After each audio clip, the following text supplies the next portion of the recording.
What's the crack, guys? Welcome back to my channel. I hope you're all doing well. In today's video I'm going to be talking you through all of the books that I plan to read in May. How the hell are we in May? I have no idea. It is crazy. I know this is going up a bit later in the month, but hey, better late than never. I am just so tired. I was meant to film this earlier in the week, but I was just so tired. I swear to God, 3 AM work shifts are not fun.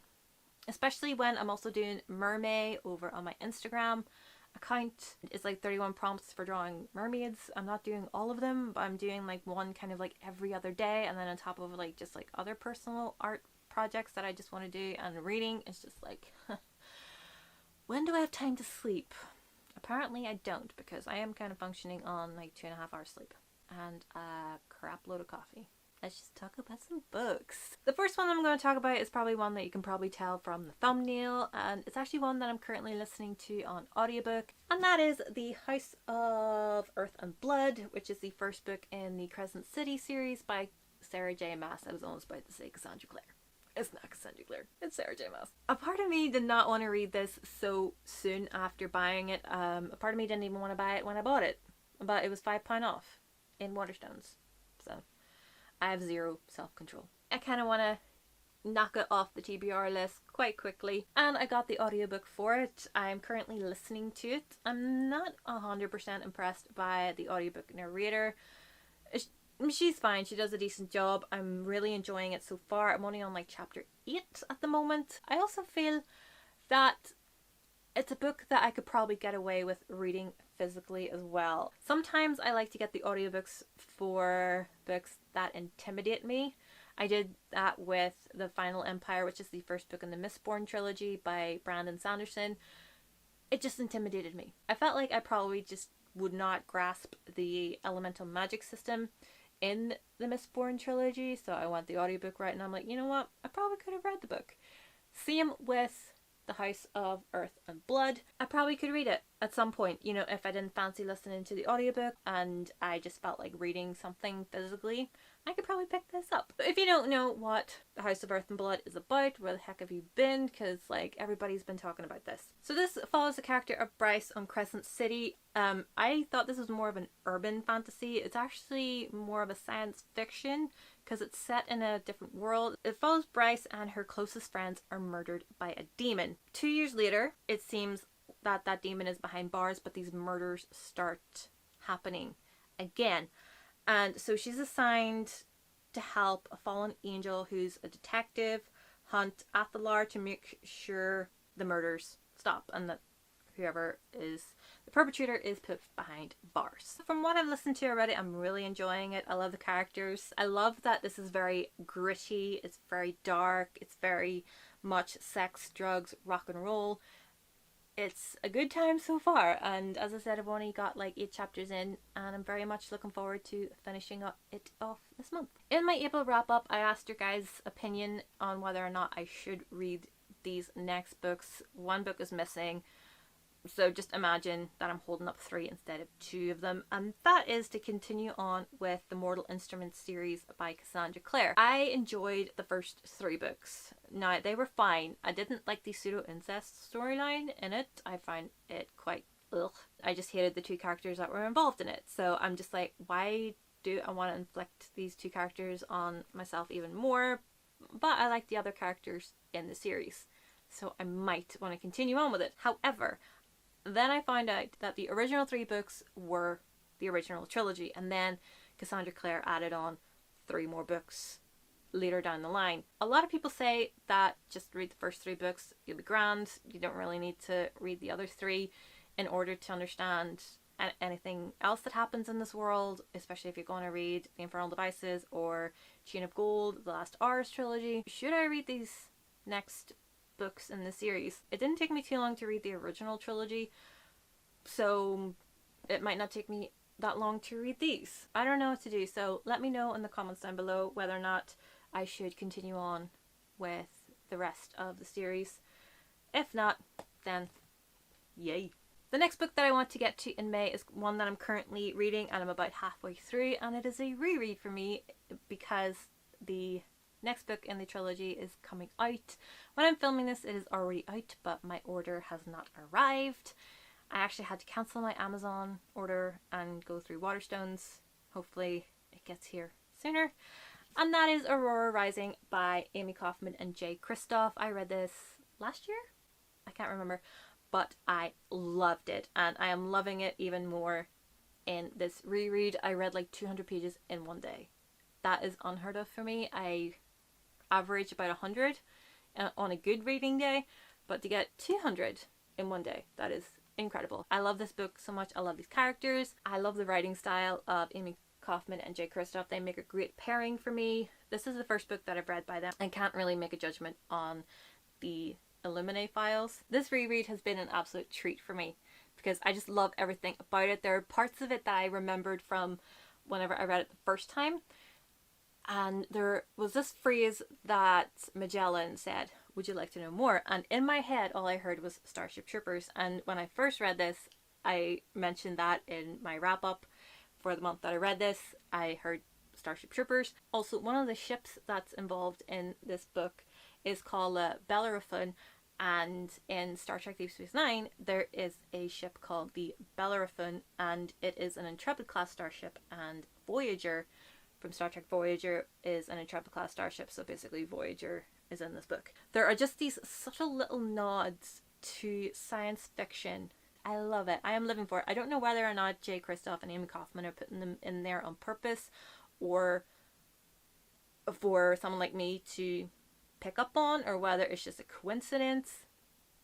I don't really know, but I'm picking them up anyway and I'm living for it, and I'm just so excited to read this again in order to get to Aurora Burning, which is the sequel, and obviously it is going to be on my TBR because I really want to get to the next book if it would just freaking arrive. If you don't know what Aurora Rising is about, it follows a character called Aurora who was in cryogenic sleep. She was supposed to go to this colony on Octavia 3, but something happened and her ship was found adrift. Aurora is found by Tyler, who is basically the hotshot of his academy year. He's graduating, so he gets to pick out his own flight team of Legionnaires. But on the day of the draft, he is saving Aurora, and so he misses the draft, and so he's left with all of the dregs. He's left with the ones that nobody else wants, but I find them to be the most amazing characters. They are snarky, they are sassy, they are brave, they are determined. They are just a lovable bunch of misfits, and I cannot wait to be reunited with them, and I know that the ending of this is going to destroy me, just as the ending for Aurora Burning is going to destroy me because of what everybody says on Bookstagram and Twitter, and anybody that's basically managed to get their hands on an arc. And so I'm trying to stay away from spoilers until I read it. Another book that I would like to get to in May is one that I've already started. Seems to be the month of books that I've kind of already started, and we're only on May 7th when I'm filming this, and that is The Way of All Flesh by Ambrose Parry. Ambrose Parry is a pseudonym for a married couple, Chris Brockmeyer and Marissa Heitzman. They're married and they live in Edinburgh. Chris Brockman is an international bestselling author, and his wife is a consultant anaesthetist of 20 years experience, whose research obviously has gone into this book. I am currently about 146 pages into this, and I'm not even sure what the plot is right now. 146 pages and I don't even know the plot is. It follows this character, Will Raven, and he is in Edinburgh and he becomes an apprentice to a doctor. He specializes in gynecological issues with women. He delivers babies, but he also has his own practice in his home with several other doctors. He has a secretary slash nurse who takes an instant dislike to Will. So throughout the course of the book, they find these murders, increasingly gruesome murders happening in Edinburgh. They find themselves investigating them and becoming more and more embroiled into the dark side of Edinburgh. This is set during the Victorian era in 1847. I'm liking it so far. I just don't know what the plot is. It just like seems that so far it's just going to one murder case that they hear about, they're not even investigating it, and then they go and deliver a child or not deliver a child in some of the cases where child and mother perish for whatever reason. I'm not sure what the plot of this is eventually going to be once the ball starts moving. I can definitely see where the author and the anesthetist's expertise come in and where they merge, because there are some times when it is very factual heavy. But I saw this in Waterstones, I think a year ago, and I was very intrigued by it. And the first sentence of this book was what sold me on it.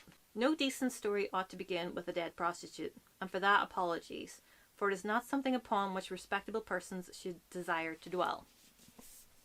That just seemed like a great opening line to me. And of course, the book cover is gorgeous, and this spine stares at me a lot on my bookshelves. Read me! So I'm going to do that this month. And the last book that is on my TBR for May, and if the eagle-eyed viewers, if you're not new to my channel, you might notice that something is a bit odd with my setup. You usually see this part of my bookshelves, but you can't because I didn't want to give that spoiler away. And that is Priory of the Orange Tree by Samantha Shannon. I want to read this breeze block. Like, holy shit. This book is a beast. It is only about 800 pages, but it's very thick pages. I just want to get it off my TBR because, like with The Way of All Flesh, the spine of this just stares at me. And this color, it's like a beacon. I am like a moth drawn to the flame with this spine. It's just like, read me. The fact that this is a standalone is something else, because then I don't have to wait for the ending. I can just read it and be done with it. I'm just noticing that the back of this is blurbed by Marie Brennan, who is the author of the Memoirs of Lady Trent, which is this book series right here. I've not got the biggest clue about what this book is about. It's like a world divided, a queendom without an heir, an ancient enemy awakens. The house of Berethnet has ruled in Nis for 1,000 years. Still unwed, Queen Sabran the Ninth must conceive a daughter to protect her realm from destruction, but assassins are creeping closer to her door. Ead Durian, seriously Samantha? I think I'm going to be going the audiobook route for this one, is an outsider at court. Though she has risen to the position of lady-in-waiting, she is loyal to the hidden society of mages.